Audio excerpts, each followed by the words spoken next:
Hello, this is my video for my Tech 1010 class about the Challenger Space Shuttle disaster. I'll be answering a few different questions, but to begin, we'll be talking about what NASA could have done differently.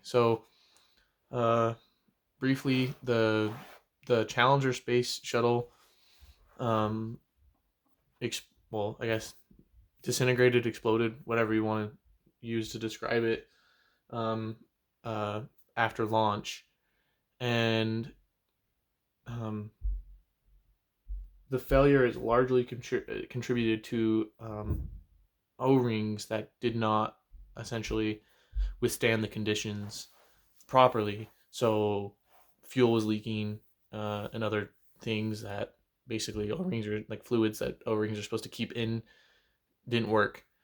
So um, at the very beginning of this, um, NASA knew that the O-rings they were using, which were made by this company. Um, I don't want to mispronounce it. Morton Theocoles. Theocoles. I don't know. I might be butchering that.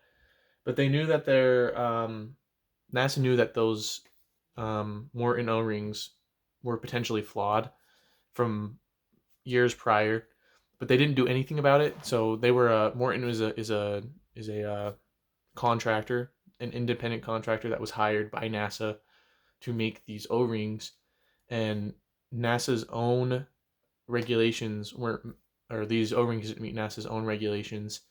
And so, right off the bat, what could have NASA done differently? Obviously, is stand up to this and just get O-rings that are meant to work, or rather, that work. But they didn't, and the disaster is largely attributed to the failure of these specific O-rings.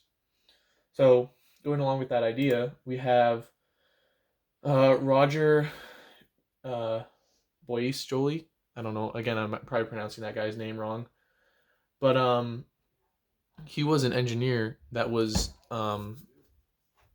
essentially had knowledge that these O-rings uh, weren't going to hold up, largely due to cold temperatures.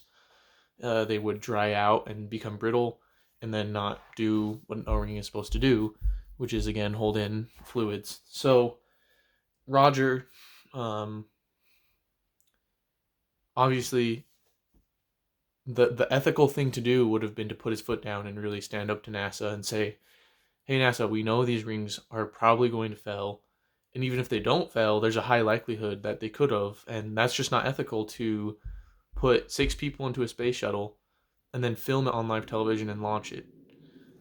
So we can't just launch this with we like the acceptable margin of failure needs to be near zero because it's unethical to subject people to the chances of death as well as viewing a live death, which could obviously be quite dramatic for certain people. With that said, um, how do you manage um, essentially being ethical and still remaining integrity to the public and your employer? And I think a relatively simple solution is just to um, basically go to your management and explain the problem in detail. And if they um, are ignoring your issue, then you need to assess what the likelihood of disaster is, obviously. And in this case, uh, or excuse me, you also need to address the severity of what could go wrong. So in this case, it was obviously human life was at risk. So at that point, you need to say, well, if human life is at risk, you need to come out and basically say it's hard to it's easy to say doing that you would do that here, but it's harder when you're in the actual you know moment to say I'm basically willing to sacrifice my job and my income to protect other people. But that is, in the end, that's probably the most ethical thing to do. So other options would obviously just be stand up and then absolve yourself of guilt, just saying I stood up as much as I could, without betraying the trust of my management. So, anyways, that's my take on it. And thank you for tuning in, and see ya.